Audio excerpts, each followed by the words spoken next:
Toda vez que nós insistimos em martirizar dentro de nós uma experiência negativa, ela não vai passar.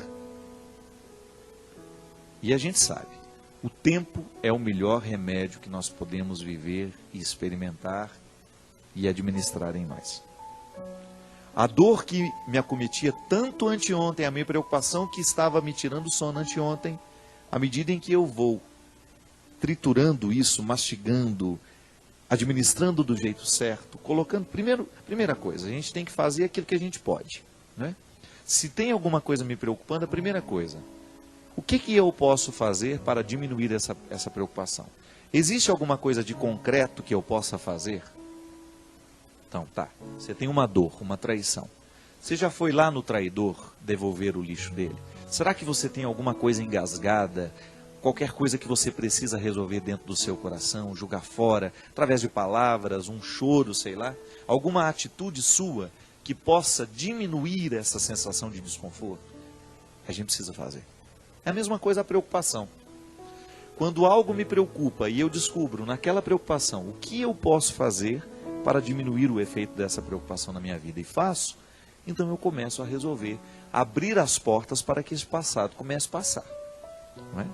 Porque senão nós vamos represar a experiência que não valeu a pena, nós vamos segurar dentro de nós o evento, o acontecimento que nos machucou, que nos lesou, e aí a gente vai viver um processo contínuo de lesões e de machucados, porque a lembrança, o rancor, o ressentimento, eles só provocam novas feridas dentro de nós. Eu nunca vi alguém ficar curado guardando ressentimento. Porque o que é o ressentimento? Ressentir. É sentir várias vezes. É como se você pegasse uma gilete e ficasse passando ela em cima do mesmo lugar da pele. Nunca vai cicatrizar. E o corte vai ficando pior. Porque você vai lesando a pele, vai lesando, vai lesando, vai lesando, vai lesando. Você vai perdendo a oportunidade de viver a cicatrização. Não é assim? Você já observou que quando começa a cicatrizar, dá uma coceirinha? Não é assim?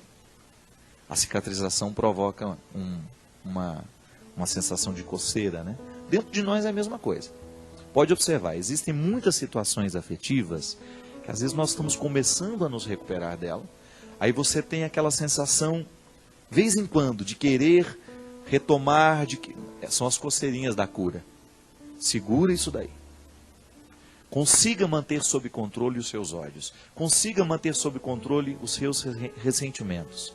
Consiga manter sob controle as suas carências. E aí você começa a viver o processo da libertação das consequências negativas que aquele fato lhe provocou. É a vida. Todo mundo é machucado. Eu não tenho como criar uma redoma para mim, você não tem como criar uma para você. Então, de vez em quando, as pessoas vão nos ferir com as palavras, as pessoas vão nos ferir com as atitudes. Agora, você não pode permitir que a palavra que fere e a atitude que fere venha provocar ferimentos no seu ser e venham demorar demais, ficar dentro de você, se estender mais que o tempo que ela deveria ficar. Atingir o seu ser, foi no profundo da sua vida, foi no profundo do seu coração, já começa a dar um jeito de cicatrizar isso. Porque a partir do momento que você tem uma ferida no ser, você corre o risco de infeccionar tudo. Nos afetos, isso funciona desse jeito, né? De vez em quando alguma coisa vem, machuca o nosso coração, a gente perde a disposição para tudo. Perde a disposição para estudos, perde a disposição para o trabalho. Por quê? Aquilo tem um impacto, ele afeta a gente. Agora, o tempo que vai durar aquilo que lhe afeta, precisa ser administrado por você. Afinal, é o seu ser que está em jogo, né? E de repente você começa a fazer tudo errado porque o ser está machucado. Então há sempre uma feridinha aí no ser que precisa ser cuidada. Minha gente, esse é um exercício de todo dia, tá vendo?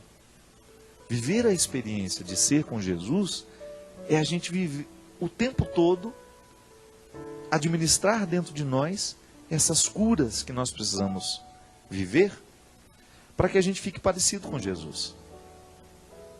Eu quero ser parecido com Ele. Mas para ser parecido com Ele, eu preciso curar no meu ser muitas coisas que estão erradas.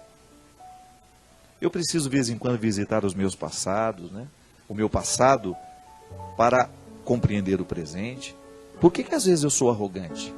Será que em algum momento da minha vida eu fui humilhado demais? E porque fui humilhado demais, tenho dificuldade de administrar os momentos em que alguém me contesta? Ninguém é por acaso. A cura do ser acontece quando a gente reza, quando eu peço a Deus que venha curar o meu coração, que venha curar a minha mente. Essas são expressões que nós usamos o tempo todo. Mas Deus muitas vezes cura o nosso coração, cura a nossa mente, através da nossa reflexão. Quando você começa a colocar em ordem os seus sentimentos desordenados, quando você começa a retomar a harmonia que às vezes a vida e os acontecimentos retiraram. E é isso que eu desejo para você. Que no hoje da sua vida, da sua história, você esteja empenhado em curar as feridas do seu ser. Se te machucaram, se te magoaram, se te feriram, não leve isso com você. Só leve como ensinamento para você não fazer com o outro. Mas não permita que isso vire amargura. A tristeza, para ser criativa, ela tem que exercer dentro de nós o movimento da superação. Então, porque eu estou triste, porque eu estou magoado, chateado, eu observo aquele momento, eu vivo aquele momento como um propósito de superá-lo. Porque se eu não superar, eu corro risco de transformar nisso em amargura. E amargura não faz bem ao coração. Coração amargurado não consegue perceber a vida. Coração amargurado fica focado nas mesmas coisas. E quando a gente foca nas mesmas coisas, quando a gente não amplia o nosso olhar, a gente corre o risco de infelicitar a nossa experiência de vida. Eu desejo do fundo do meu coração que hoje o seu ser possa ser fortalecido. Com o programa de hoje, de repente você descobriu que você está sendo objetificado por alguém, que você está vivendo a relação humana, os relacionamentos não estão respeitando aquilo que você é. É momento de gritar essa independência aí, né? Porque Deus te quer livre, tendo condições de mergulhar cada vez mais nos mistérios do ser. Corrigindo o ser, consertando o que está errado aí no ser, sem dúvida as suas atitudes, as suas obras serão muito mais maduras, muito mais satisfatórias. Que é isso que a gente quer. Ter um coração puro para que a nossa atitude possa ser apenas um reflexo de um gesto que nem começou. O gesto, ele antes de acontecer, ele me move. É um movimento que o outro não vê, mas que me leva a ir adiante, que me traz coerência, que me configura ao Cristo. Antes do meu gesto de amor, existe em mim um coração que ama. E isso precisa ser cuidado o tempo todo.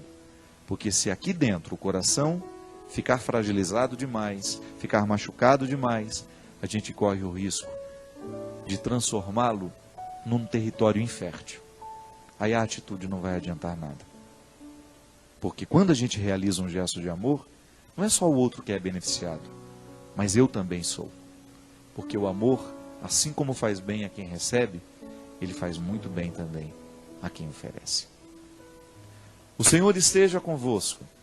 Ele está no meio de nós. Derrame sobre nós, sobre o nosso coração, sobre a nossa vida, a bênção do Deus Todo-Poderoso, Pai, Filho e Espírito Santo. Simplesmente Cristo quer te tocar, curar tua vida e o coração modificar. Pois na simplicidade Ele te leva à conversão, e o seu projeto é de pleno